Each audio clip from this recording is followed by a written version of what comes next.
I know not what the future holds, but I know who holds the future. And I want to tell you, I've been guided by the light of God's grace my entire life. People ask, what's the secret to my success? It's because I lean into His grace. Because life is always talking to us. And this is what I do know. When you tap into what it's trying to tell you, when you can get yourself quiet enough to listen, I mean really listen, you can begin to distill the still small voice, which is always representing the truth of you from the noise of the world. And you can start to recognize when it comes your way. You can learn to make distinctions, to connect, to dig a little deeper. You'll be able to find your own voice within the still small voice. You'll begin to know your own heart and figure out what matters most when you can listen to the still small voice. Every right move I've made has come from listening deeply and following that still small voice, aligning myself with its power, with the source of power, so that when I walk into a room just as cool as you please, and the fellas either stand or fall down on their knees and they say, that's a phenomenal woman. And when I walk into that room, I come as one, but I stand as 10,000. Because everybody that's ever come before me walks into that room with me. My great-great-grandfather, Constantine Winfrey, born an enslaved man and couldn't write or spell his name, but 10 years after the Emancipation Proclamation had learned to read and had picked 10,000 bales of cotton in exchange for 80 acres of land and became the first person in my American lineage to own his own property. I come as one, I stand as 10,000 has been my mantra for power. Because for so many of my earlier years, when I was the only woman, I was the only person of color, the one nobody expected to be in the room at the table on the anchor desk, co-anchoring the news here in Nashville in 1975, walking into boardrooms in the 80s, negotiating deals to own my own show. Not just do the show, but to make as much money from it as they were going to make off of me. And at no time did I ever feel out of place or not enough or inadequate or an imposter. Do not let the world make an imposter syndrome out of you. Why? Because I knew who I was. And more importantly, I knew whose I was. I didn't know the future, but I knew who was in charge of the future. And my job, just as your job is, to align with God's dream for you. And my prayer was always, use me, God. Show me how and who you need me to be. Because this is what I will tell you. God can dream a bigger dream for you than you could ever imagine for yourself. I am living testimony of aligning and living His dream. But my job today is to help you to commence to the next part of your dream odyssey. So let's talk about the right moves for that. I've been thinking a lot about how much of your lives have already been spent grappling with the extreme complex issues of our time, because you are the generation that is forced to depend on body cams to obtain justice. And even then, accountability, as we've seen again and again, can be so hard to come by. You witnessed the storming of the Capitol and the death of civility. You're acutely aware that voting rights are being gutted, women's rights are being dismantled, books are being banned, history is being rewritten, the Supreme Court is being corrupted, the debt ceiling is being held hostage, the climate is changing, the LGBTQ community, LGBT plus community is under attack, the Cold War is back. The leaders are behaving like children. The children are being gunned down by military-grade assault rifles. We live on a planet where there is more than enough wrong to keep you busy trying to make things right for the rest of your natural life. And unfortunately, you're going to encounter people who will insist that it's not actually possible to make any real difference. But I believe Tennessee has a couple of Justins just a few miles from here who would respectfully disagree. Representatives like Justin Jones and Justin J. Pearson are using their lives to prove the cynics wrong, and they're building on the legacy of giants, mentors of mine like John Lewis, whose fight for justice started right here in Nashville and who now speaks to us from eternity. Well, this is what I know for sure. There will never be anything in your life as fulfilling as making a difference in somebody else's. Everybody here wants to see you take your integrity, your curiosity, your creativity, your guts, and this newfound education of yours, and use it to make a difference. Everybody always thinks you got to go do something big and grand. I'll tell you where you start. You start by being good to at least one other person every single day. Just start there.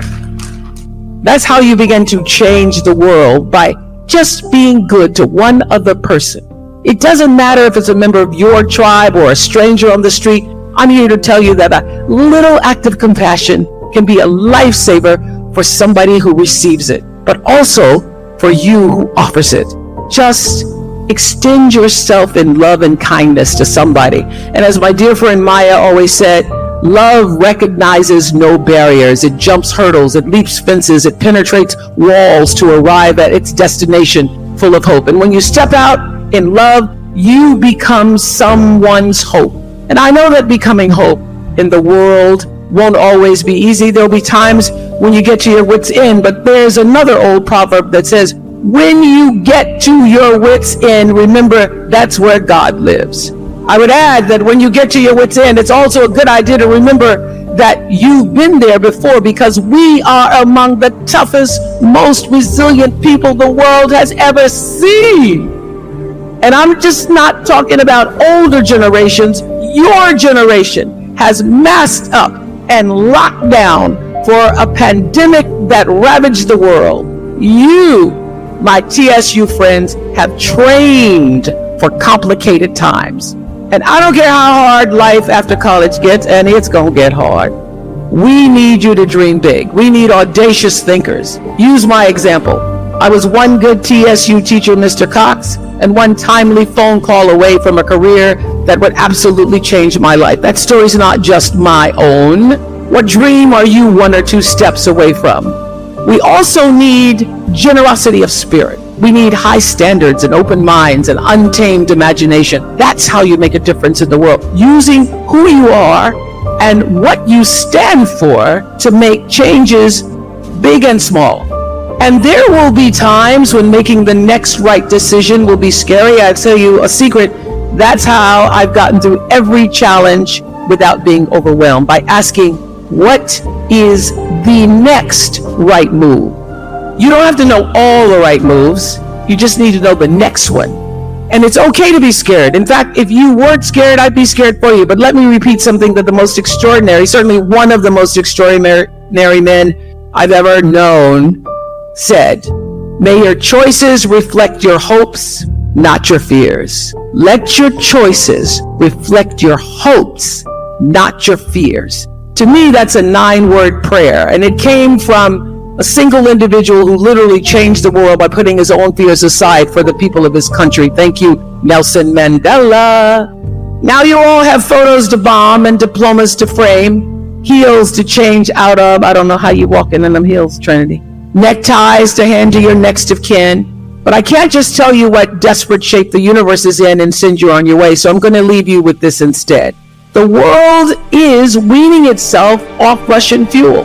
Electric cars are going mainstream across the globe. That hole we punched in the ozone layer is healing. Ukraine is still in there fighting for us all. Finland joined NATO. COVID is currently receding, and there are human beings who very quietly donate their bone marrow to strangers. And this, to me, signals that the United States of America may not be united, but we are not a finished product. My point is, anything is possible. The wheels are still in spin. Saints walk among us. And as Nelson Mandela so brilliantly demonstrated, it's better to be hopeful than fearful, if for no other reason than the fact that hope brings us one step closer to joy. And I leave you with this. You have been prayed for and paid for. Not just tuition, but paid for through the sacrifices, through the daily aggressions, through the discriminations, the locked doors, the back doors, the barriers broken down, through the humiliations, working 2 and 3 jobs just trying to make ends meet and getting you a little money so you could have something to spend in college. Every family member from generations back who helped make this day possible, you owe them a rising. And your job is to come on up to the rising, to meet the rising of your life. I'm here to tell you that you actually do get to transform the world every day by your actions. Small steps lead to big accomplishments. And I'm here to tell you that your life isn't some big break like everybody thinks it is. They're waiting on the big break. It's actually about taking one significant life transforming step at a time. So you can pick a problem, literally any problem. The list is long because there's gun violence and economic inequality, and there's media bias, and the homeless need opportunity, and the addicted need treatment, and the dreamers need protection. The prison system needs to be reformed. The social safety net needs saving. Misogyny needs to stop. And the truth is, you cannot fix everything. But what you can do here and now is make a decisions, because life is about decisions. And the decision is that you will use your life in service. You will be in service to life, and you will speak up, you will show up, you will stand up, you will sit in, you will volunteer, you will vote, you will shout out, you will help, you will lend a hand, you will offer your talent and your kindness however you can, and you will radically transform whatever moment you're in, which leads to bigger moments. Because the truth is, success is, it's a process. You can ask anybody who's been successful. And so service is not just about when you're getting served. It's truly everything. You know, I started my talk show. I was just so happy to be on television. And I was one day interviewing members of the Ku Klux Klan. I thought I was interviewing them so that I could expose their vitriol to the world. I saw them giving signals to each other in the audience, and I thought, something's going on here.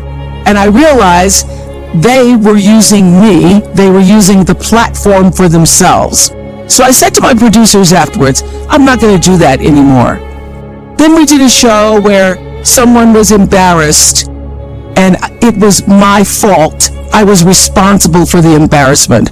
For some crazy reason, we talked a man who was cheating on his wife to come to the show with the woman he was cheating on and his wife. And he said yes.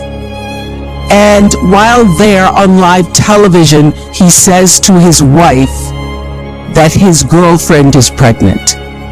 That happened on my watch. And when that happened, shortly after I'd interviewed the Klan and experienced that, I said, I'm not going to do that again.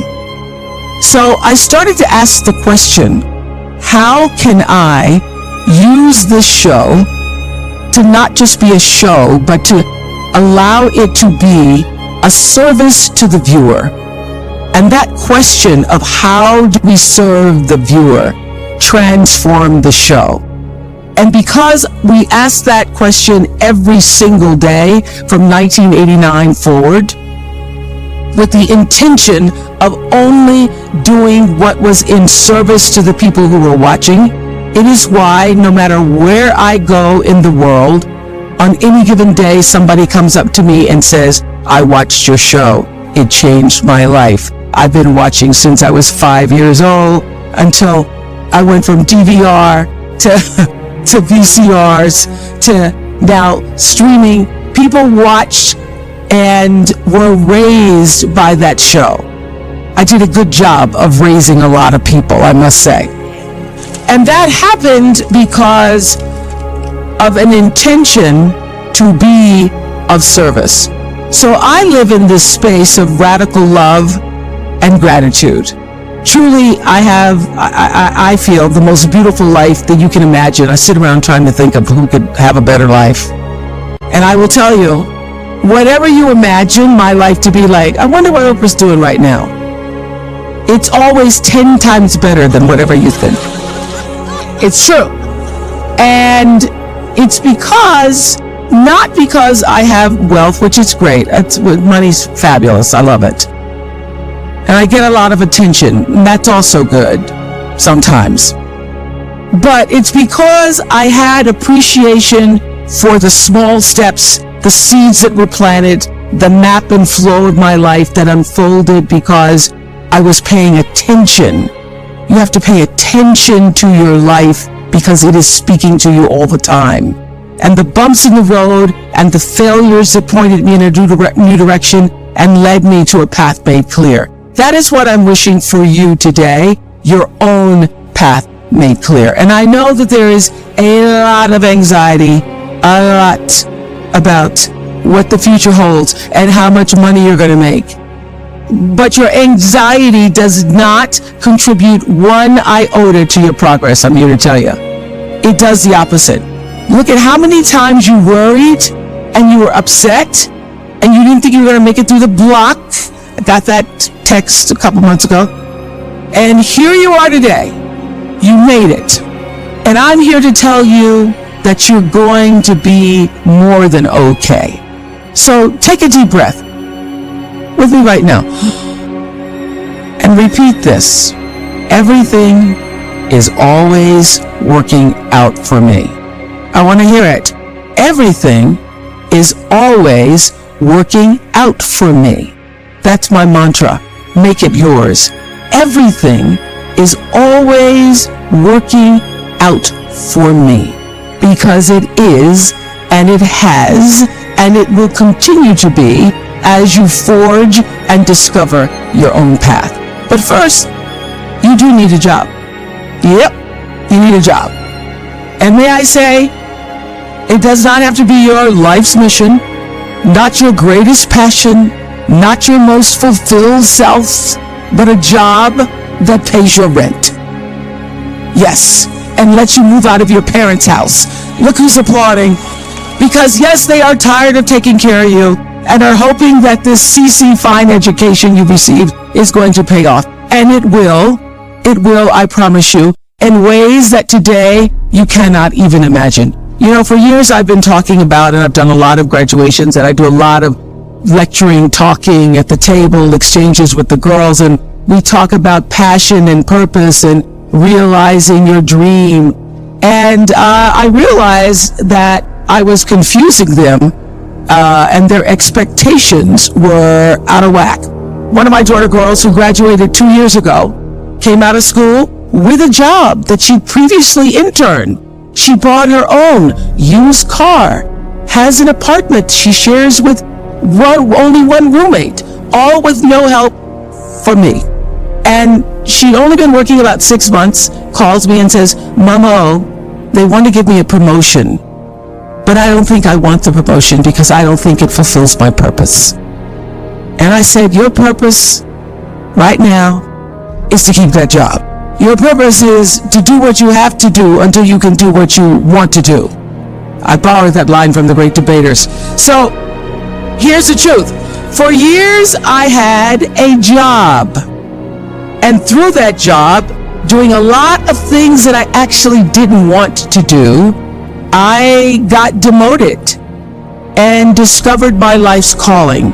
So I was on the air as a reporter. My job ended when I was 28 years old. But I'd been working in radio, got my first job in radio at 16, was hired in television at 19, and it was a job because every day I felt like, I don't know if this is really what I'm supposed to be doing. But my father was like, you better keep that job. So when I was 28, it wasn't working out for me on the news because I was too emotional. I'd go to cover stories and cry because people lost their houses or lost their children. I was told that I was going to be taken off the evening news and put on a talk show.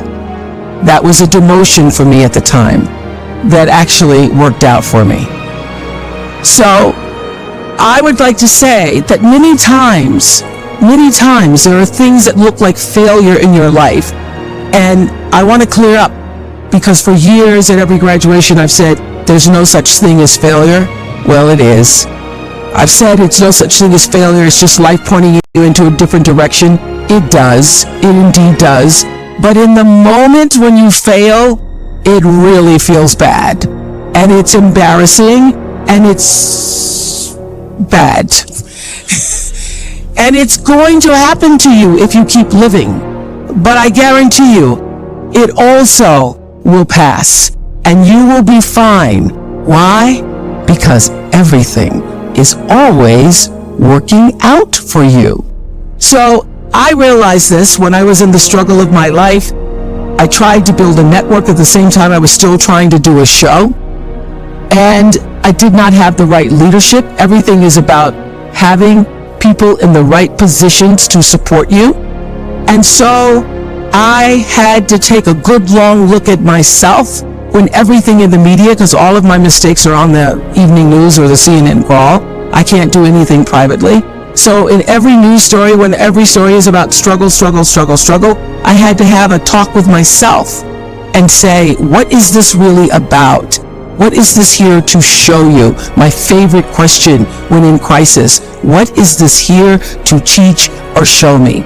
Jeff Weiner, one of my friends and founder of LinkedIn, says that failure is what's going to humble you. It helps you realize how fleeting success can be. At least traditional measures of success, because you realize that to some extent how it is just beyond your control, and you invest less in it in terms of the way you define yourself. Success in terms of achieving objectives, in terms of manifesting a mission, in terms of manifesting a vision, that's all good, especially if what you do can create good in the world. But to the extent that you start to define yourself through traditional measures of success, to the extent that that's your source of self-esteem, you're destined to be unhappy because you cannot control it. Jack Canfield, another one of my thought leaders that I admire, says, the greatest wound we've all experienced is somehow being rejected for being our authentic self. And as a result of that, we then try to be what we're not to get approval.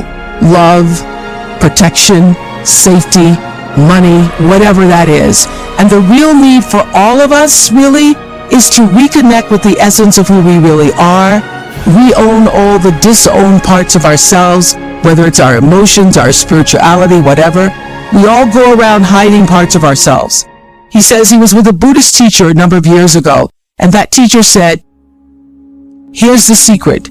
If you were to meditate for 20 years, this is where you'd finally get to. Just be yourself. But be all of you. So I've made a living, not a living, but a real life from being true to myself, using the energy of my personality to actually serve the purpose of my soul. And that purpose, I'm here to tell you, gets revealed to you daily. It is not just one thing. It is the thread that is connecting the dots of everything that you do. So when I first started television at 19, as I said, I was just happy to have a job. But later, through experience, trial, error, some failures, recognized that my true purpose was to be an inspiration and a force for good, to allow people to see the best of themselves through the work and the stories that we were able to tell. And so that becomes my legacy. I remember when I finished the school and I had gone to my mentor friend Maya Angelou's house. Maya was making biscuits and she was teaching me how to make the biscuits. And I said, Maya, I'm so sorry you weren't there for the opening of the school. She said, oh, babe, I know it must have been beautiful. I said, yes, that school is going to be my greatest legacy. And she said, you have no idea what your legacy will be. I said, oh, no, Maya, the school, that's it, the school. Those girls, that's going to be my legacy. And she said, as she put down the dough, you have no idea what your legacy will be. And I said, yes, ma'am. She said, because your legacy is every life that you touch. And that I repeat everywhere because it's true. It's not one thing, it's everything. And the most important thing is how you touch other people's lives. Every day you're carving out the path, even when it looks like you're not. All your actions are creating equal and opposite reactions, which is the third law of motion in physics. What you put out is coming back. How you think and what you do is already being done unto you. That is my religion. I live by that. This whole idea of quantum physics, Newton's law, nature, the way, the order of things, and how life and nature itself operates. And I could see a reflection of my own self, my own being in all of that. And reading Newton's law, third law of motion, which says for every action there's an equal and opposite reaction, was like a religious experience for me. I just understand, all my bells and whistles and lights and dancing emojis went off because I could see that. I'd experienced a little bit of that in The Color Purple, that beautiful line where Whoopi, as Miss Seeley says, everything you try to do to me is already done to you. That struck me, in particular in the movie. And I understood that everybody's actually saying the same thing. Newton's saying the same thing as Miss Seeley is saying the same thing as what we in this country and in the other countries call the golden rule, that really what you put out is coming back all the time. And what really struck me is that it's not do unto others as you would have them do unto you. It really is when you do, it's already done, because that's law. How did you turn your pain into purpose? Well, before the pain became a purpose, it was just an acknowledgement of what had happened to me.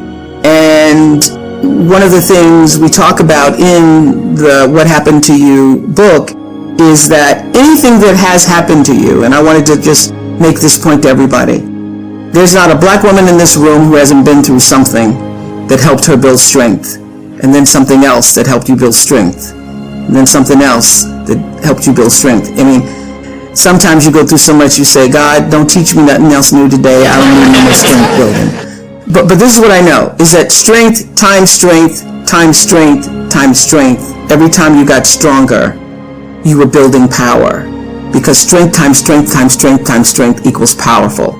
So we're sitting in a room amongst ourselves with all of these powerful women who have their stories of what happened to you that you can now turn into post-traumatic wisdom. So what I was able to do was to take what had happened to me and to use it as an empathy builder for myself and for other people. And it is my empathy and connection that has allowed me to be the woman that I am today. And so anything that has happened to you, if you are willing to learn from it, to open up and no longer allow the stigma and shame to cause you to hide your secrets, but to know that your vulnerability is where your real strength lies, and take that pain and turn it into something meaningful for yourself. And as Maya used to say, I wouldn't take nothing for my journey now.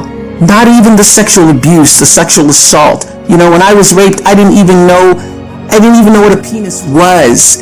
And like so many other people in this room who were also sexually assaulted when they were young, I didn't tell anybody because I knew it would be turned on me. I knew I was not in a safe environment where other adults would trust my word. And so I kept it to myself until I was literally on an Oprah Winfrey show. Somebody shared their story of abuse, and I was like, I thought I was the only one. I thought I was the only person who had been raped at 9 and molested until I was 14. So I think being able to take your pain and turn it into purpose and power begins first with being able to empathize with other people who've been through the same kind of pain. And everything that's happened to you has also happened for you, if you allow it to be. There's not one thing that has happened to you that you cannot now turn into something that is useful and meaningful in the life that you are now leading forward.